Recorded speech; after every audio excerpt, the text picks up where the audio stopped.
повторно извршителите да се вратат во рамките на судот. Тоа е прво барање кое цело време го бараме.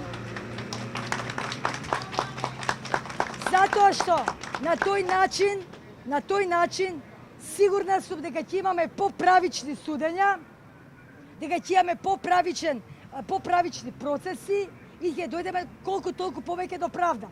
Втора работа, бараме ветинг на судиите, затоа што во самата судска власт имаме криминални судии, криминогени судии. Имаме и во судскиот совет, кој формално постои и не ги надгледува судиите, односно не си ја работи работата. Значи, тоа е се формално. Значи, судиите и во основен 2, и во основен 1, и судскиот совет, и обвинителите, и советот на обвинители не си ја работат работата. Напротив, криминалната спрега, мафијата, која создава страв. Погледнете, ова е резултат на стравот на луѓето, стравот на граѓаните од тоа што би можело да им се случи.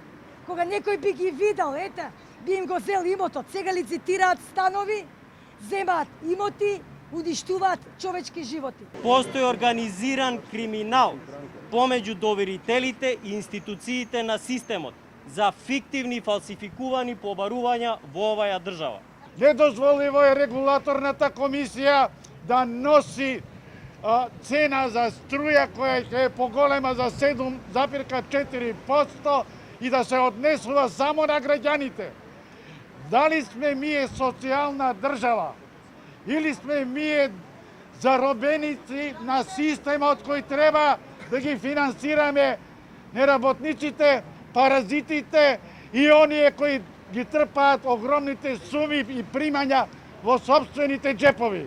Пред 15 години мајка и ќерка се фрлија под воз затоа што извршителите им го одземаа станот.